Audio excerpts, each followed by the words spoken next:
출애굽기 전체적인 내용을 잘 알듯이 1장, 2장에는 하나님께서 이스라엘의 상황을 보고 듣고 알고, 그 다음에 3장에서 11장에는 하나님이 직접 찾아오셔서 12장에 건져내고 13장부터 24장까지 인도하여 25장에서 40장까지 데려가려 하느라, 이것이 이제 역사적으로 그 출애굽기에 나와 있는 내용을 요약하면 그렇게 되는데, 지금은 13장에서 24장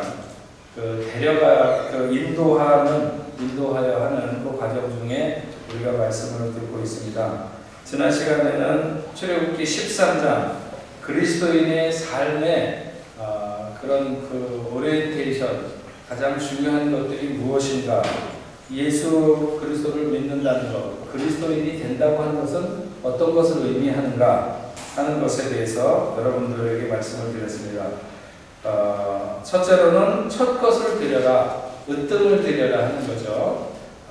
그래서 시간의 첫 것을 드리고, 주간의 첫날을 드리고, 물질의 첫 것을 드리고, 건강의 첫 것을 드리고, 자녀의 첫째를 드려라 하는 것이 우리 그 그리스도인된 삶의 첫 번째로, 두 번째로는 무교절을 지켜라. 누룩 없는 떡을 먹으라는 거죠. 세상이 아무리 죄악으로 물들었어도 죄악과 구별된 생활을 해라 하는 것이고, 세 번째로는 구름기둥과 불기둥의 인도를 받으라.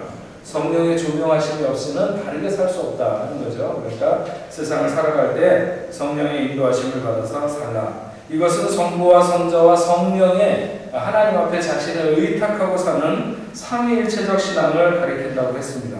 그래서 항상 신앙과 삶의 기준이 되어야 되는 이 세 가지, 첫 것을 드리는 것, 무교절을 지키는 것, 그리고 구름기둥과 불기둥의 인도를 받는, 이것을 잘 잊지 않고 생활함으로 우리의 신앙이 흔들리지 않고 반듯하게 서서 살아가야 될 줄로 믿습니다. 오늘은 14장, 이스라엘 백성들이 홍해를 건너는 사건, 그리고 그 사건이 의미하는 것이 무엇인가 하는 것에 대해서 오늘 말씀을 들으려고 합니다. 지난 시간 마지막 부분에 잠시 말씀드렸지만, 하나님이 이스라엘 백성들을 인도하실 때 애굽에서 가나안으로 가장 빠르게 가는 길은 지중해 연변을 끼고 이렇게 돌아가는 그것이 예전에 블레셋이 그 중간에 자리를 잡고 있어서 블레셋길이라고도 하고 해변길이라고도 하는데, 그리로 가든지, 그거보다는 조금 떨어져 있기는 하지만 당시에 많은 사람들이 지나갔던 그것을 통해서 올라갔던 그런 그 숲곳을 지나는 그런 길이 있었는데, 그곳으로도 하나님께서 인도하시지 않고 가장 멀리 사람들도 다니지 아니하는 광야를 지나가지고 홍해를 건너는 홍해를 걷는다고 하는 것은 하나님이 그 길을 열어서 걷는 것이지, 실제로는 길도 없는 곳으로 이렇게 하나님께서 그 백성들을 데리고 가는 것을 알 수가 있습니다. 그래서 오늘 2절에 보면, 이스라엘 자손에게 명령하여 돌이켜 바다와 믹돌 사이에 비아하롯 곧 바알스본 맞은편 바닷가에 장막을 치게 하라, 이렇게 말씀하고 있는데, 가장 가까운 길을 두고 먼 길로 돌아가게 인도하시는 이런 하나님의 계획과 인도 앞에서 이 백성들과 모세의 반응이 다릅니다. 오늘 14장 10절 12절에 보면 이스라엘 백성들의 반응이 나오는데 매우 두려워하면서 원망하는 모습이 나오고, 그 다음에 13절 14절에선 모세의 태도가 나오는데 매우 단호한 모습이 이 백성들과 상당히 대조되고 있는 것을 알 수가 있습니다. 10절부터 보면 애국 사람들이 뒤에 이르렀을 때 이스라엘 자손이 심히 두려워하여 여호와께 부르짖고, 그들이 또 모세에게 이르되 애국에 매장지가 없어서 당신이 우리를 이끌어 내어 이 광야에서 죽게 하느냐? 어찌하여 당신이 우리를 애국에서 이끌어내어 우리에게 이같이 하느냐? 이스라엘 백성들은 원망하고 불평합니다. 이 민수기서를 보게 되면 이스라엘 백성들이 하나님 앞에 범죄하는 그 세 가지의 뚜렷한 유형이 나오는데, 첫째가 원망입니다. 첫째가 원망하는 것이고, 두 번째가 우상을 섬기는 것이고, 세 번째가 지도자에 대해서 반역하는 것입니다. 이 세 가지가 이스라엘 백성들이 반복해서 하나님 앞에 일으키게 되는 죄의 모습인 것을 알 수 있는데, 오늘을 살아가는 성도들도 많이 빠지게 되는 죄악의 모습 중에 하나가 바로 이 원망하는 것입니다. 원망하는. 근데 성경은 이 원망하는 자에 대해서 어떻게 처리하고 있느냐 하면, 불뱀을 통해서 그 원망하는 입을 닫게 하는 것을 알 수가 있습니다. 원망이라고 하는 것은 불신의 전형적인 모습이라고 말할 수 있습니다. 어느 원망과 불평을 일삼는 그런 그 여인과 늘 근심과 걱정을 하는 여인이 이웃에서 살았다고 합니다. 둘은 죽이 굉장히 잘 맞아가지고, 한 사람은 늘 만나면 원망과 불평을 늘어놓고, 또 한 사람은 계속해서 근심하고 걱정하는 것을 하면서 이렇게 살아가고 있었습니다. 이 원망하는 여인의 원망은 다른 게 아니라 자기 남편, 내가 저 인간만 안 만났으면 내가 이렇게 불행하지 않았을 텐데, 이런 생각을 하는 거죠. 혹시 여러분 중에도 그렇게 생각하시는 분 없겠죠? 근데 이거는 계속 내가 저 사람을 만나서 내가 내 생이 이렇게 불행해, 저 사람을 안 만났어야 되는데, 막 이런 생각을 하면서 늘 그냥 그게 그 자기의 생이 그래서 불행하다. 내가 그렇게 저 사람을 안 만났어야 되는데, 결정적인 이유는 저 사람을 만난 거다. 그래서 늘 그렇게 불평을 하는데, 어떤 분이 그 원망을 듣다가 그분에게 혹시 올해 나이가 어떻게 되셨냐고 이렇게 물어봤더니 72이라고 얘기를 했다고요. 그러니까 24살에 남편을 만나가지고 72살까지 살면서 계속 내가 저 사람을 안 만났어야 되는데, 저 사람을 만남으로 말미암아 내가 이렇게 불행하게 됐다. 이런 그 원망을 하면서 살아온 거죠. 그냥 한 1, 2년 같이 살다가 도저히 저 사람 안 바뀔 것 같다 그러면 그냥 받아들이고 살아야 되는데, 그 모습 그대로 받아들이면서 살아야 되는데, 안 되면 한 10년 정도 살아보고, 아니면은 그냥 저 사람은 도저히 구제불능이야, 그냥 그러고 받아들이고 살아야 되는데, 그냥 평생을 내가 저 사람 안 만났어야 되는데 저 사람 만나서 내 생이 이렇게 꼬이게 됐다, 이렇게 살아가는 거죠. 그 사람은 스스로가 자기를 불행하게 한 것이지 남편이 불행한 게 아니에요. 그 사람과 단짝인 근심하고 걱정하는 그 여인은 뭐 때문에 걱정하냐면 자식.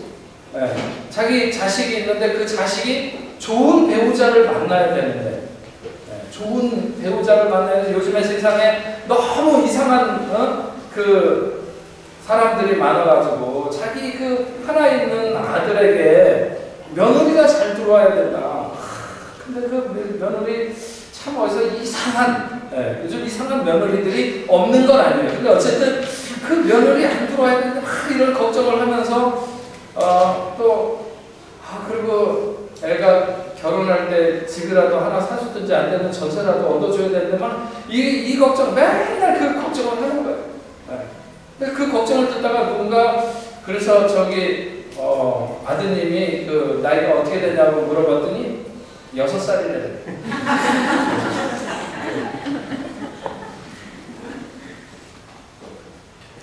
사람들이 이미 결정되고 지나가는 것에 대해서, 그리고 아직 오지 않은 멀리 미래에 대해서 못 끼어서 불행을 자초하면서 때때로 그것 때문에 원망하면서 하나님 앞에 범죄하는 거죠.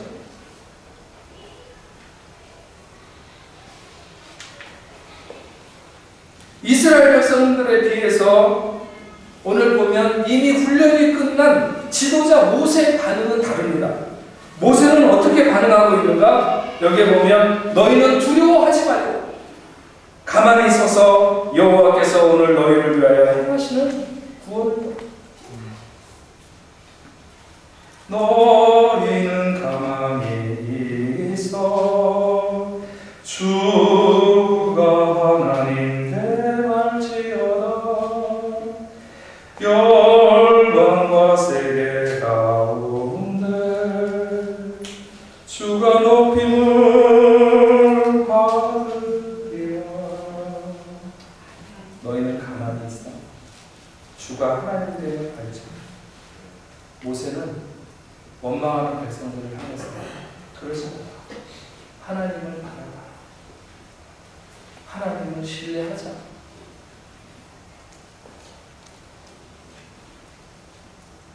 이스라엘 백성들은 계속 원망하고 모세는 그런 순간마다 계속 기도합니다. 오늘 성경을 좀 찾아보려고 합니다.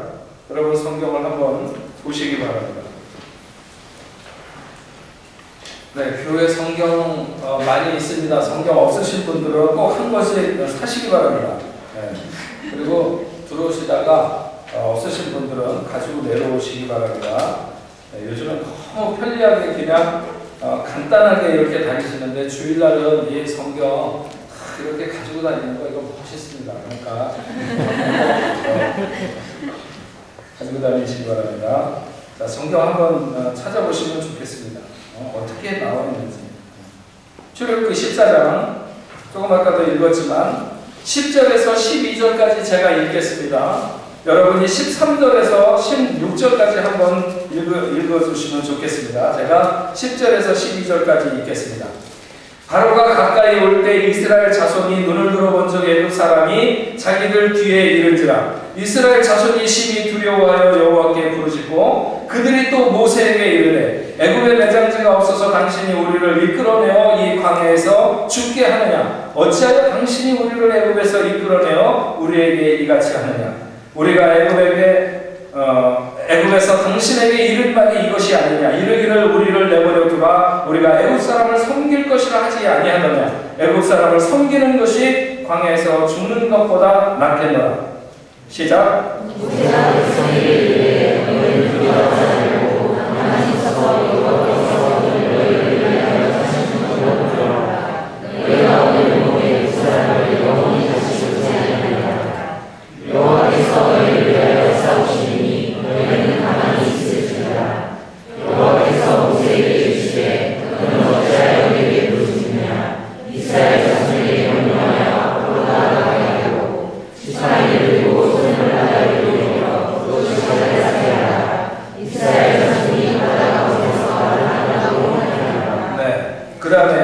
넘겨서 15장 제가 24절 읽겠습니다. 여러분이 25절 읽으시기 바랍니다.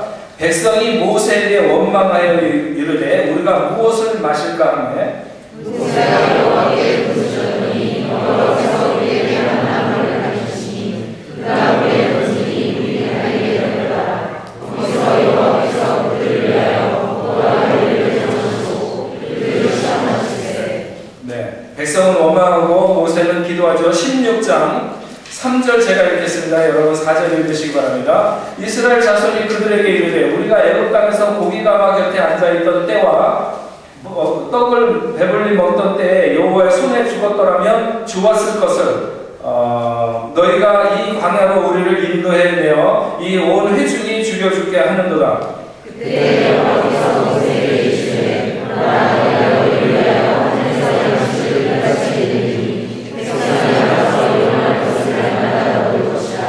이같이 하여 그들이 일곱을 주려나.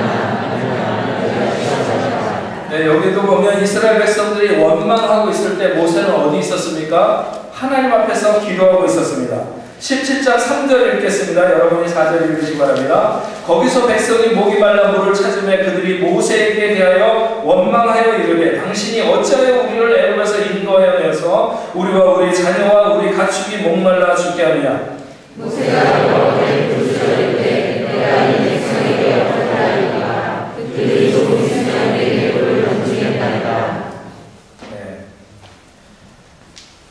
여기서 우리는 아주 중요한 것을 알 수가 있습니다. 그것은 모세는 40년간의 광야를 끝낸 사람입니다. 다시 말하면 광야의 훈련을 끝내고 거기서 합격한 사람이죠. 백성은 이제 40년간의 훈련을 받아야 될 사람입니다. 고난의 광야가 앞에 있는 사람과 뒤에 있는 사람이 다르다고 하는 것이죠. 이미 고난이 끝난 사람은 감당할 수 없는 시험을 만날 때 누구에게 나가게 되느냐 하면 하나님 앞에 나가게 됩니다. 사람을 붙드는 것이 아니라 하나님 앞에 나가게 되는 것이죠. 이것이 지도자이며 훈련을 끝낸 사람의 모습인 것입니다. 힘들고 어려울 때 하나님 앞에 나가는 사람. 네. 이런 사람이, 이런 광야가 앞에 있는 사람과 뒤에 있는 사람이 있는데 이미 광야를 지낸 사람은 어떤 문제를 만나든지 인간의 힘으로 해결할 수 없는 시험과 어려움을 만날 때 하나님 앞에 나아가서 그분에게 부르짖게 되어 있습니다.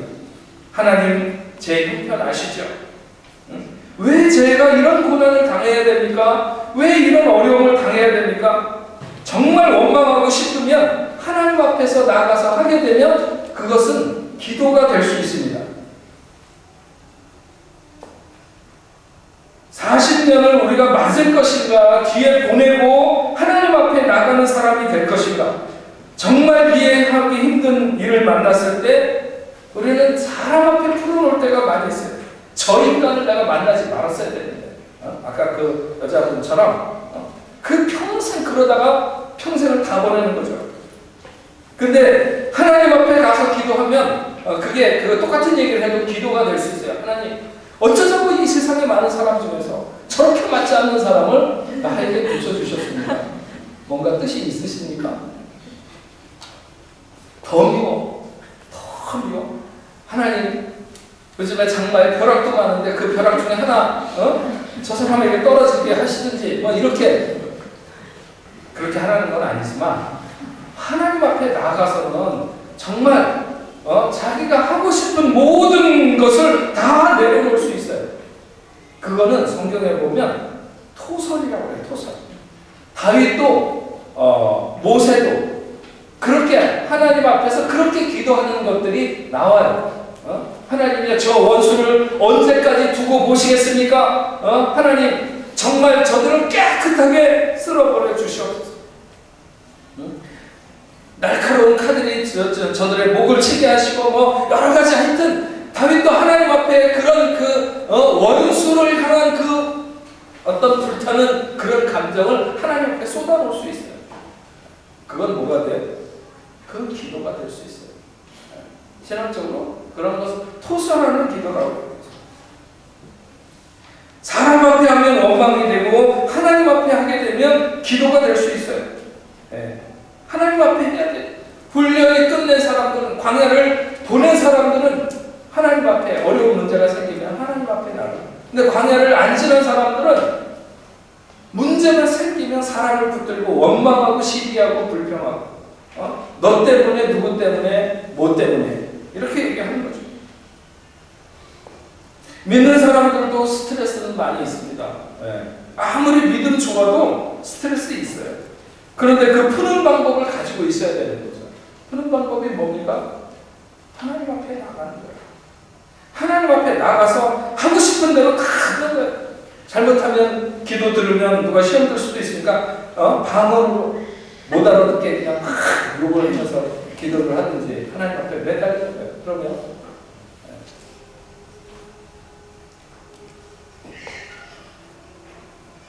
조크 하나 할까요? 어떤 아내가 전화기를 붙들고 스트레스를 푸는 그런 부인이 있었어요. 네. 한 번 붙들면 한 3-4시간씩 전화를 해야 돼. 그걸 남편도 알아요. 저 사람이 저걸로 스트레스를 푸는 것을 잘 알아요. 그래가지고 계속 이 사람은 뭐 보통 잡았다 하면 몇 시간이에요. 근데 어느 날 전화가 왔는데 전화를 받고 30분 만에 끊는 거예요. 그 남편이 깜짝 놀라가지고 여보 웬일이야 30분 만에 전화를 끊다니 그러면서 거듭났나 보네 막 그러면서 그랬더니 부인이 싹 웃으면서 잘못 걸려왔잖아요.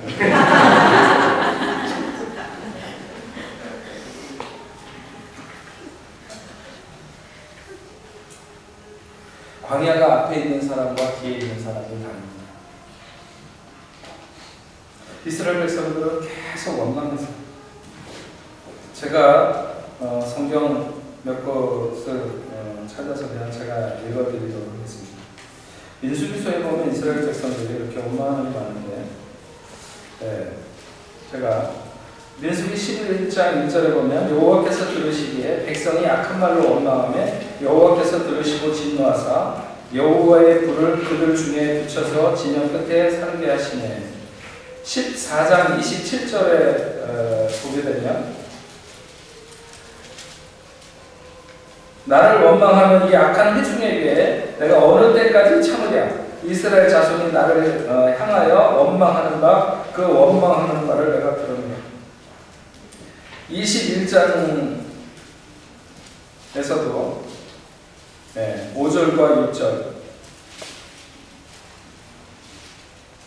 백성이 하나님과 모세를 향하여 원망하되 어찌하여 우리를 애굽에서 인도하여 이 광야에서 죽게 하는가. 이곳에는 먹을 것이 없고 물도 없도다. 우리 마음이 이 하찮은 음식을 싫어하노라 하매 여호와께서 불뱀들을 백성 중에 보며 백성을 물게 하심으로 이스라엘 백성 중에 죽은 자가 많았더라. 하나님께서 내려주시는 만나를 하찮은 것으로 얘기하는 거죠.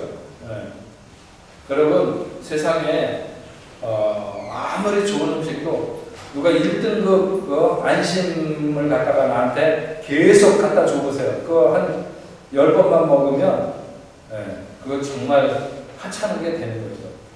40년간을 그들에게 내리는 그 만나, 이런 것을 하찮은 것으로 하나님께서 물리지 않고 먹을 수 있는 이런 것. 이스라엘 백성들은 계속 원망하고 불평하는 거예요. 하나님이 가장 싫어하는 게 원망하는 것이죠. 왜 자꾸 원망하느냐? 원망하면 그 입을 막으시는데 나중에 원망할 수 없도록 그냥 그 입을 막으시는 거예요. 그게 바로 죽는 거죠. 죽은 자는 더 이상 원망할 수 없으니까 불뱀을 통해서 그들의 입을 그냥 못 열도록 그렇게 하시는 거죠.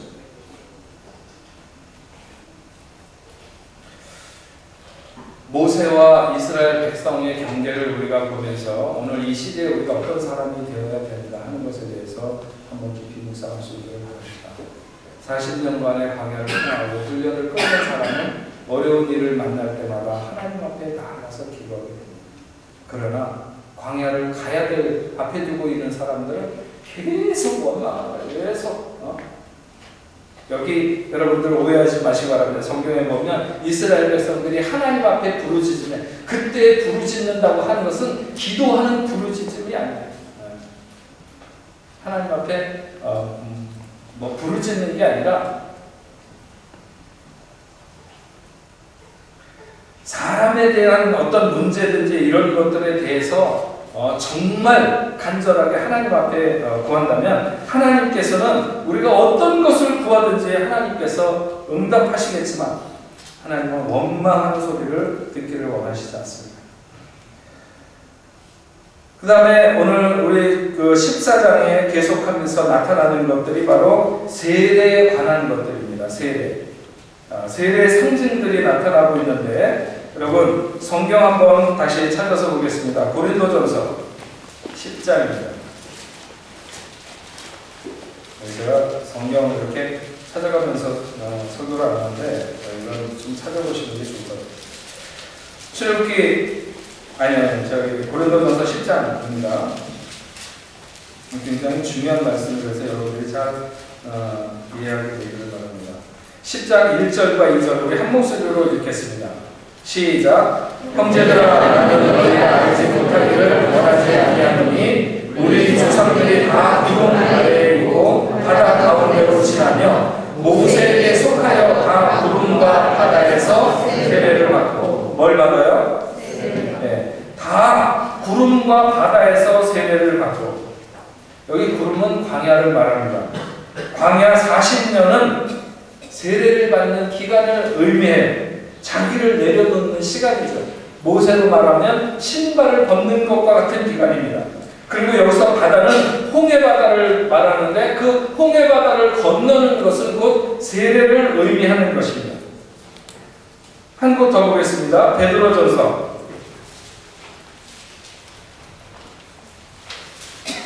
3장 20절과 21절 우리 베드로전서 381페이지 3장 20절 21절 같이 읽겠습니다. 시작. 그들은 전에 노아의 날 방주를 준비할 동안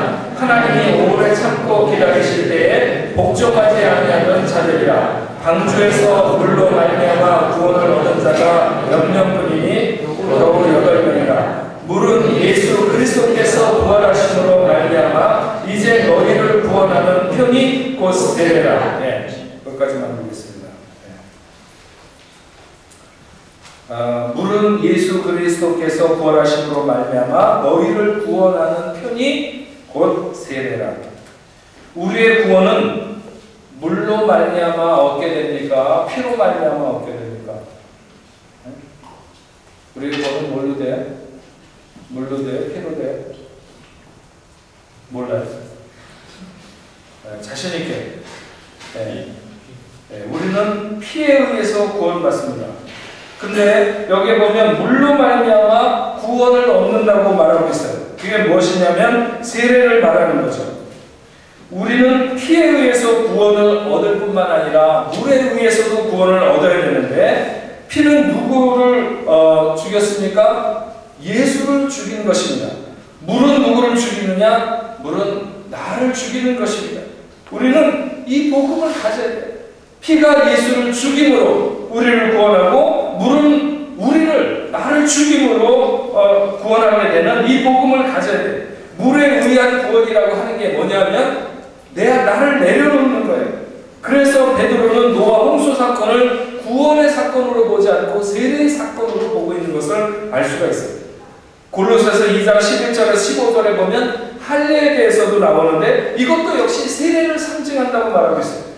구약의 세례에 대한 예표가 3가지가 나오는데 그 첫 번째가 노아 홍수 사건이고 두 번째가 홍해를 건너는 사건이고 세 번째가 할례. 이 모든 것들이 다 세례를 예표하고 있는 거예요. 신약시대에도 세례는 아주 중요했어요. 마가복음 16장 16절에 세례를 받은 사람은 구원을 얻을 것이요.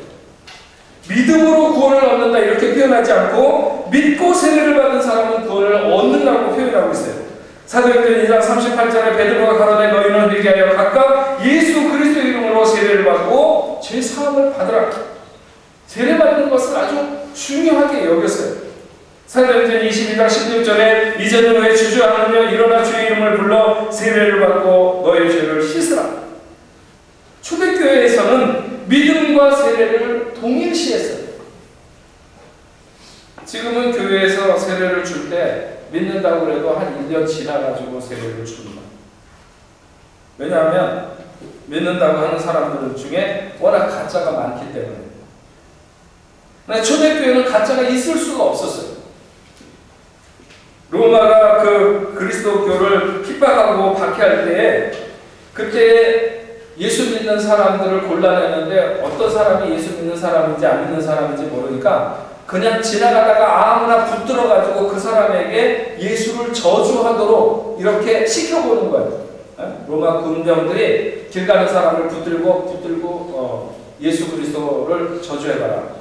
마치 뭐 옛날에 우리나라에 뭐 예수님 사진을 놓고 침을 뱉고 지나가라고 했던 것처럼 그런 식으로 이렇게 시켜보는 거죠. 그때 만약에 예수 그리스도가 나의 구주라고 고백하게 되는 사람은 바로 끌려가서 화형을 당하거나 사자의 밥이 되거나 이렇게 해서 죽는 거예요.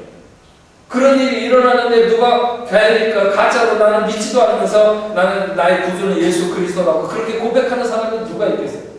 그런 사람이 없어요. 그러니까 초대교회 그 당시에는 가짜로 내가 예수를 나의 구주라고 고백하는 사람이 없었어요. 믿는다고 말하는 사람은 목숨을 내놓고 걸고 고백하는 거예요. 근데 시간이 흘러가고 평화의 시대가 오다 보니까는 이제 예수를 믿는데도 그런 구별해 내지도 잘 않지만 그렇게 고백해도 가짜로 고백해도 그냥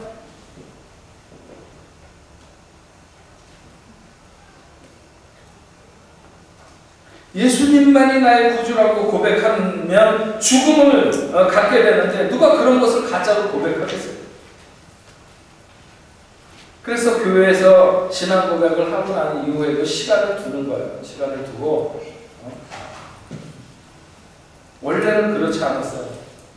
빌립이 에디오피아 메시에게 그가 이사야 글을 읽으면서 이해하지 못할 때 어린 양을 통해서 구원을 얻게 되는 것을 깨닫게 해주고 그 자리에서 바로 세례를 베풀거나 아니면 사도 바울의 간수에게 세례를 주는 것도 역시 마찬가지죠. 요즘에는 많은 사람들이 예수를 믿으면서도 자기를 안 내려놓는 거예요. 절대로 안 내려놓는, 자기 주장을 안 내려놓는. 부부가 싸우다가 싸울 때에도 이게 하나님 앞에서 먼저 정직하게 자기가 정말 세례의 의미를 생각을 하고 그런 사람이 먼저 지거나 내려놓게 돼 있어요. 그래야 된다고 생각해요. 그래야만이 마땅한 것이죠. 세례를 받았는가?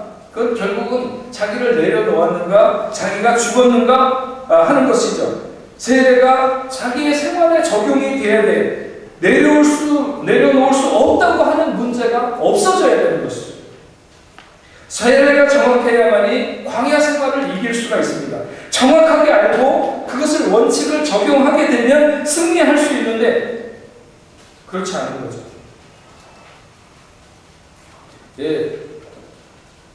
좀 복잡하고 힘들어도 세례를 다시 이렇게 장로교에도 물속에다가 이렇게 푹 집어넣다가 이렇게 하는 침례 받은 사람 손 들어보세요. 일부에 있는 침례 이렇게 물속에 완전히 잠겨가지고 받으신 분. 저런 분들 보니까 신앙이 좋은 분들이에요. 좀 약식으로 받으신 분들이라고 그런지 모르겠지만 어쨌든 그거는 죽었다는 우리 저도 언젠가 여러분들하고 같이 이스라엘이나 이렇게 성지순례 가면 그때 안 받은 사람은 그때 그럴 때 가갖고 요단강에 들어가가지고 세례를 한번 이렇게 했으면 좋겠다 이런 생각이 들어요. 그 괜찮거든요. 그렇게 더 본래적인 모습이고 그래서 그렇게 그럴 때 여러분 물에 어떻게 들어갑니까? 머리 감듯이 이렇게 집어넣는 게 아니라 이렇게 뒤로 해가지고 완전히 뒤로 해가지고 물 속에 잠기는 거예요. 자기 죽었다고 하는 어떤 사람은 이렇게 하고 막 밀치고 일어난대요. 물이 겁이 나기도 하고 그래갖고 막 그래서 좀 이렇게 세례를 줄 때 등치 좋은 사람이 옆에서 잡아줘야 돼. 못 일어나게 그냥 아예 죽도록.